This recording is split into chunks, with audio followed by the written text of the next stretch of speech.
Manake na Fozi ukijaribu kuwasikiliza kila mmoja anavutia upande wake. Baada ya kile ambacho kilitokea jana kiliacha maswali mengi, lakini baada ya taarifa pia kwa umma ambayo ilitolewa kwenye kurasa za klabu ya Simba ikaendelea pia kuacha maswali hadi pale ambapo leo mwenyekiti wa klabu ya Simba Murtaza Ali Mangungu alipozungumza na moja ya chombo cha habari kutolea ufafanuzi juu ya kile ambacho kilijitokeza siku ya jana, lakini pia tukapata upande wa pili pia kutoka kwa Magoli kuhusiana na kile ambacho kilijitokeza. Lakini miongoni mwa swali ambalo binafsi najiuliza mpaka hivi sasa bado sijapata majibu, nani ambaye ana nguvu ndani ya kikosi cha Simba? Ndio maswali ambayo unajiuliza. Ndio maswali ambayo unajiuliza, na pengine kila mmoja akiweza kulijua ile, basi itakuwa ni rahisi zaidi kuweza kujua nani yuko sahihi, nani hayuko sahihi. Kwa sababu ukimsikiliza Magoli atavutia upande wake. Atakuaminisha kwamba yeye yuko sahihi kulingana na kile ambacho anakifanya. Lakini ukimsikiliza pia mwenyekiti ambaye ni Mangungu pia yuko sahihi kwa upande wake. Sasa swali ambalo mimi nalipeleka kwa wanachama wa klabu ya Simba ambalo pia wanapaswa kulijibu, nani mwenye maamuzi ya mwisho ndani ya kikosi cha Simba? Yaani nani ambaye anaweza akasema bana kadi za wanachama zitoke, asiwepo wa kupinga?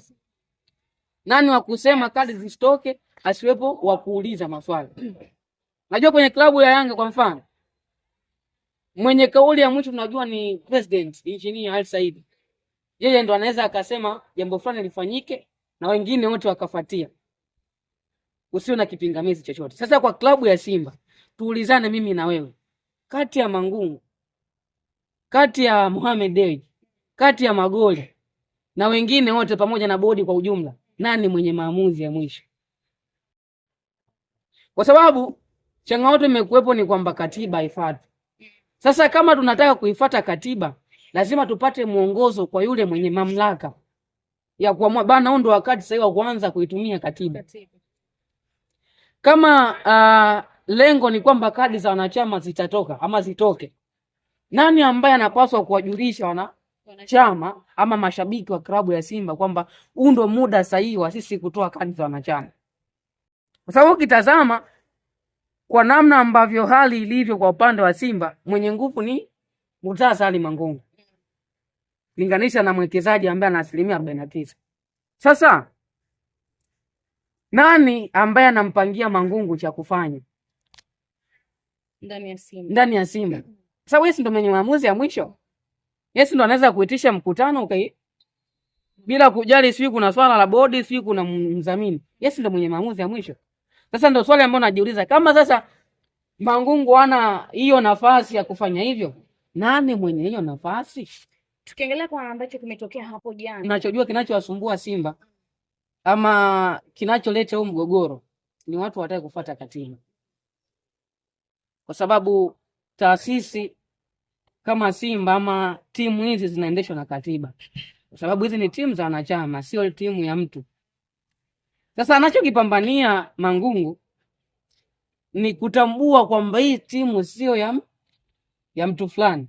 Sasa kama sio ya mtu fulani, basi iko njia ya kupita ambayo inatufanya sisi wote tuwe huru katika utendaji wetu wa kazi bila kujali nani ambaye ana nguvu, nani ambaye hana nguvu. Yani ili mradi kuwa katiba ipo, basi tupite kwenye katiba. Ndicho ambacho anajaribu kukifanya Mangungu.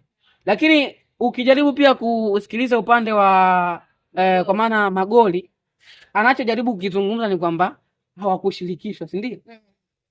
Ndio pale ambapo swali langu linarudi. Nani mwenye mamlaka ya mwisho? Na kama umemsikiliza leo Mangungu amekwambia kuwa aliwashirikisha, aliwaandikia barua, sijui wakasema kwamba si maswara marathon, si ndio?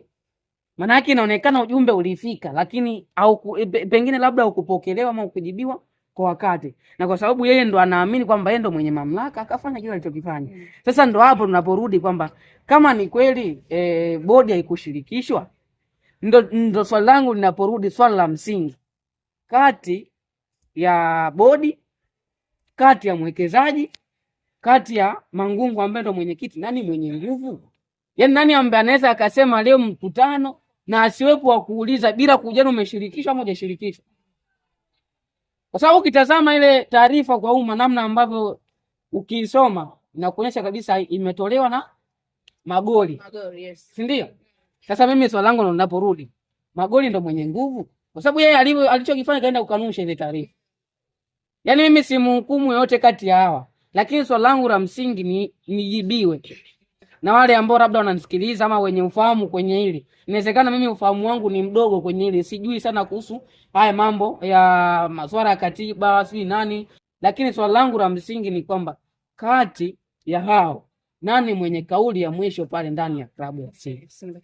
Tuzungumze kwanza kwenye hili hapa. Hili lina afya ambalo limetokea ukitani nyuma. Mimi jana nilichokiandika ni kitu kifupi sana. Yuko mtu ambaye anaangalia wakati ambao timu iko kwenye utulivu, and then ndo vitu vinavyotokea kama hivi. Kwa sababu hatuwezi tukaa tunasema swala la makombe ama timu ifanye vizuri aliyakuwa fauli moja izungumzi ndani ya klabu ya Simba. Simba kwa msimu ulioisha unaona ni kama kulikuwa na utulivu. Inawezekana kwa nje sisi tulikuwa tunaona utulivu upo, si ndio? Wamefanikiwa kuchukua kombe la CRDB. Simba wamefanikiwa kuchukua kombe la Muungano. Lakini yote kwa sababu amani ilikuwepo. Sasa kama wataanza hivi vitu, manake hakuna chochote ambacho watakileta kwenye timu zaidi ya kutumia tu gharama za bodi. Simba inaelekea kwenye siku kubwa kabisa baada ya jezi kutambulishwa. Utegemea sasa hivi kauli moja ni kuhusiana na jezi ama wiki ya Simba Day. Kuendelea kutengeneza hamasa, kuendelea kuwafanya watu washawishike kuja ndani hiyo siku ili timu iongeze mapato. Lakini badala yake kilichotokea ni kwamba unawafanya watu waanze kuweka tena ugumu wa kununua jezi na kwenda uwanjani moja kwa moja. Kwa sababu mimi ninachoamini baada ya Mangungu ile kuzungumza, kuna ambao wameenda upande wa Mangungu. Hilo lichukue kabisa. Inawezekana walikuwa wajua wako wapi, lakini baada ya Mangungu kuzungumza wameenda kwa Mangungu. Na kesho Magoli atazungumza. Kwa unaona ni jambo ambalo litakuwa linamuendeleza. Wamebakisha muda gani kuelekea siku ya Simba Day? Na kitu kingine nikwambie sasa. Mimi naomba niwaambie watu kweli, kama wataamua kunichukia ni sawa. Lakini miongoni mwa watu ambao wanasababisha hivi vitu kutokea ama wanasababisha migogoro ndani ya timu ni hawa ma-influencer ambao wamechagua upande. Ma-influencer. Hawako kwa ajili ya maslahi ya timu. Hawako kwenye engo ya sisi ni wanachama tunasimamia uweledi ama katiba namna ambavyo inatutaka. Sasa ukimsikiliza labda influencer anazungumza kuhusu labda Mangungu, manake katika wale ambao wanamuamini hawezi kumkubali mwingine, wanaamini kwa huyo. Labda inatokea bana Mangungu apepewe, sio? Mangungu hana shida, hata ndio watakuja wataona kwamba Mangungu hana shida, yuko sahihi. Kuna wengine Magoli, kuna wengine wengine Jairuti, hapo hawezi kufika. Wamejigawa, lazima uwe na kauli moja. Umeona walichokifanya Yanga jana? Kwa mara ya kwanza mimi nimeenda kushuhudia mkutano. Mimi nilikuwepo pale. Nimeshuhudia mkutano na ambao hakukuwa na vurugu yoyote. Mkutano unaanza hadi unatamatika. Hakuna ambaye alikuwa kinyume na wengine. Hakuna ambaye labda alihisi kama hakuna ambacho akijenda sahihi. Kila kitu kilienda sahihi. Sasa inabidi Simba ifike hatua kama ile, kwa sababu ile ni taasisi kubwa.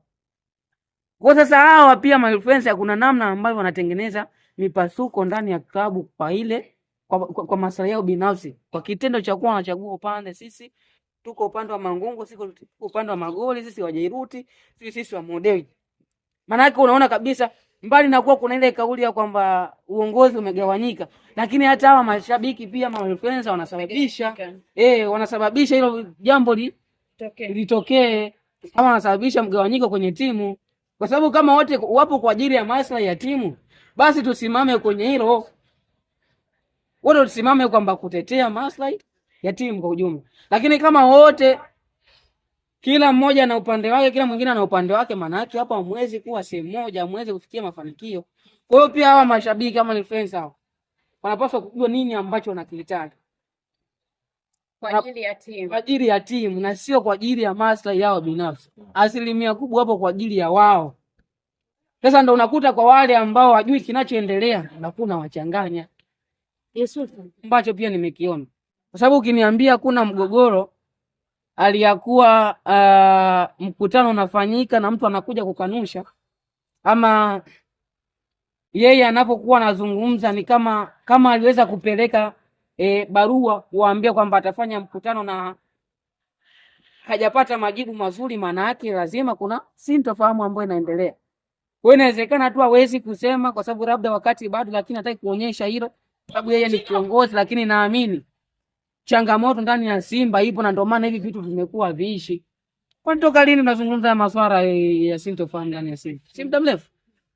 Maana kama nia zipo, msuguano haupo, jambo ambalo lipaswa kuwa limeisha. Kwa hicho kinachoendelea, wapinzani watafaidikaje kwa hicho ambacho kinaendelea? Wananufaika kwa sababu kila mmoja kwenye hizi timu kubwa ama hizi taasisi kubwa zote mbili hapendi kuona maendeleo ya mwenzake, na maendeleo yanaanzia pale ambapo mnakuwa wamoja kwenye kujenga maendeleo ya klabu.